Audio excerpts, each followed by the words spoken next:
And then on the agenda, you can see what we've got going today. We've got a lot of information and just a few kind of openers. Number one, if you could please put your phone on silent or vibrate. It'd be nice if we didn't have kind of musical charades. It'll happen at least once probably during the day. Additionally, I'd like to thank our sponsors, the Whatcom Conservation District, the Department of Agriculture, the Dairy Federation, and Dairy Producers of Washington, of which most of you in this room are part of some of that. So without them, we wouldn't have this event here for you guys today. So we'll see how things go. Agenda overview, as I mentioned, there's a lot. We've got a ton of information for you today, from rules and regulations to manure versus chemical fertilizer, nutrient cycling in the environment, crops and agronomic application, irrigation, water management, nutrient sampling, management tools and technologies, and then we'll kind of have an activity that kind of brings all that together at the end of the day, just to help you kind of see if you can remember all those pieces, and we'll have some prizes and various things at that point as well, so just to keep you guys kind of motivated and engaged. So that'll be kind of a fun little thing at the end. So just kind of briefly, why are we here? Why did this event occur? Why did we put this together for you guys? And mostly, as you know, it's because we have a lot of issues in our county. Whether those issues come from one source or another, or this and that and the other, is kind of irrelevant. The point is we have a lot of different parameters that we have to operate within, whatever that may be. And in Whatcom County, which I have this map of, you can see a lot of it is blue, and blue represents water. Surface water in particular, all the little blue lines. The big blue area is the aquifer, which is kind of resident of the surface water concerns that are prevalent throughout the county, and the aquifer concerns that we have.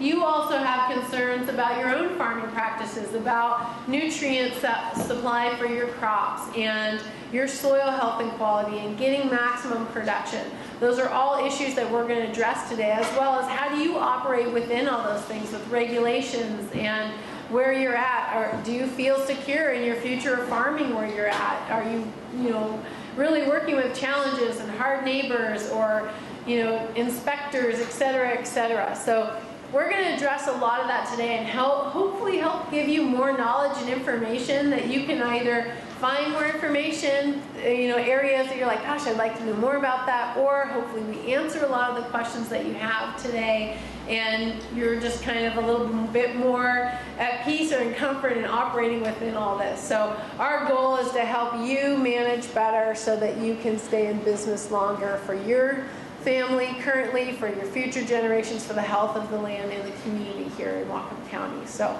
that's kind of the purpose of today in a lot of ways. And then just to kind of move past that, let's kind of briefly talk about what's in your dairy nutrient management plan. How many of you actually know where yours is at? How many of you only know where it's at when the inspector comes? So there's a lot of reality with those plans, right? It's a big binder. There's a lot of information in there. And for you, maybe a little fraction of it is pretty useful.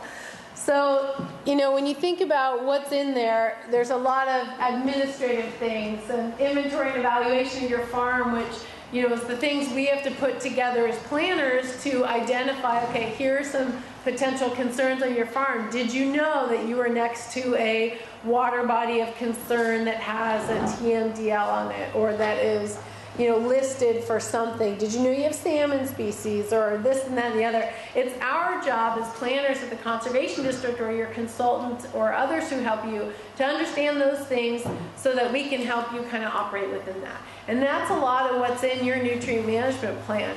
But is that really helpful to you guys? What are you more concerned about? You probably want to know, what's my nutrient budget? How many cows can I have? How much nitrogen am I producing? And how do I balance that out? And, what tests do I have to take for soil and manure and all those pieces? And we're going to try to bring some utility to those things for you today and help you understand where are those little slivers of importance to you, and how can you bring more value to the things that we're asking you to do in those plans, or regulations are asking you to do, or you're required to do by law. So sometimes when we're told to do things, we don't really want to do them. It kind of makes us buck against it, but let us give you some value to that. So if you're paying $50 for that test, that soil test, actually understanding just a couple little things on that is going to make all the difference in the world too. You don't have to understand the whole thing, but if just a couple things, you're able to utilize that and talk to your consultant or talk to your planner or your manager on farm, it's going to bring worth and value to that. So that's another one of our goals today, so that you understand that. Another thing with these nutrient management plans is that there's a static and a dynamic component to that. And what's important to understand about that is that all this static stuff, farm inventory, nutrient production, field soil types, organic matter, or excuse me, operation and maintenance, your crop nutrient recommendations, a lot of that stuff is boilerplate. Some is very specific to your operation, these parts here. Those things don't change a ton unless you add a solid separator or you're adding cows. And those are pretty minimal changes that can be accounted for in an update. But you've got a lot of that information that's static. And then you've got all this dynamic information. So this is the stuff that changes every year, maybe every month. What are your field conditions, your nutrient application schedule? Depending on the weather that year, that's going to change. You're not always applying the same dates. Close maybe. So a lot of it's based on when you can get out on those fields. This year, for instance, blew it all out of the water for schedules, right? Like February was ridiculous, October was ridiculous, where people are used to applying was kind of out the window. So we've actually brought you some tools that we're going to talk about today to address both of these things. On the static information, we've created a website for you guys, WashingtonDairyPlan.org, and I pass out little cards that has that web address on there, and this has all of that, like 2/3 of your nutrient management plan is up on here. So if you can't find that thing and you're thinking, oh man, I know I have to get my manure test and I can't remember exactly what this was a test for, or for instance, WSDA changed their record keeping rules and regulations. What am I supposed to do now? I can't remember. This will always have the most current information up on it for you. For O&M for your lagoon, you lost that sheet, it's up here. If you want more information about nutrient management, you just kind of want to read up a little bit more, if someone told you something or whatever, it's up on here. So this won't be specific information to your farm. That is still in your plan. That's your proprietary information. This is kind of all of that general stuff and more. We've got a ton of all of the handouts and things you've got here today are up on that page under our Learning Resources tab. So you've got 3 different handouts on the table, and I only put 1 copy per table. If you want a paper copy that you didn't get, just let us know. We'll print you off one. Otherwise, you can find a PDF on that website. And these are all things that speakers are going to talk about at some point today, and they're all really nice references for you. So we've got, Chris, if you actually don't mind hitting Learning Resources and then Publications, there's a ton of information up on there for you guys. So a lot of going on, and that's what we're going to hit more of these parts for you today, so that you really have this dynamic part. This is the stuff you need to do, like when I need to apply manure, what do I need to look at? Is there a way that I can put all this stuff together really quick? Yes, there is, and we're going to talk about that today for you, as well as understanding some of these static things like what is my soil type and how does that limit me and what I do. We're going to talk about that. You need to understand that once, and then operate within these dynamic conditions on an annual basis.